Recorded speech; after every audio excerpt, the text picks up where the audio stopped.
Gold एक ऐसा investment instrument है जो शायद ही किसी इंडियन को पसंद ना हो, और हो भी क्यों ना। गोल्ड ने लास्ट 30 इयर्स में 10% का CAGR ऑन एन एवरेज दिया है।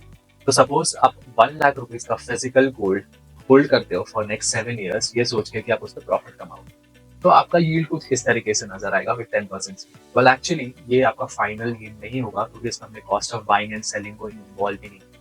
अगर आप इस टेबल पे ध्यान दें तो आपको पता चलेगा कि जब भी आप गोल्ड परचेज करते हो तो आपको 3% का GST, अगर आप इस गोल्ड को कोई ज्वेलरी में कन्वर्ट कर रहे हो तो 5% का making charge, and as well as जब आप इस गोल्ड को बेचने जाओगे तो भी कोई मिसलेनियस चार्ज आप पे लगाया जाएगा, क्योंकि ज्वेलर आपको कभी भी गोल्ड का 100% वैल्यू नहीं देता। तो अगर मैं कहूँ कि फिजिकल गोल्ड में अगर आप सिर्फ एज इन्वेस्टमेंट जा रहे हो, एंड इससे बेटर एक गोल्ड इंस्ट्रूमेंट है जिसमें आप इन्वेस्ट करके आप 40% ज्यादा कमा सकते हो, तो कैसा रहेगा। तो ये इंस्ट्रूमेंट का नाम है SGB।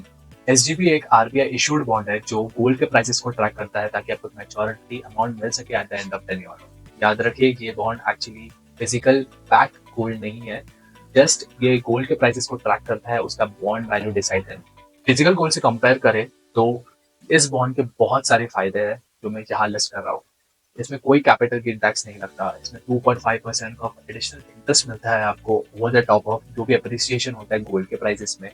इसमें कोई इंश्योरेंस या लॉकर की नीड नहीं रहेगी, क्योंकि ऑब्वियसली ये फिजिकल फॉर्म में नहीं है। SGB में ये भी ऑप्शन है आपके पास कि आप मैच्योरिटी से पहले अपने बॉन्ड को बेच सको सेकेंडरी मार्केट। देखिए, अगर हम physical gold versus sovereign gold bond को देखें इन द नेक्स्ट 7 इयर्स, तो आपको ये फर्क नजर आएगा।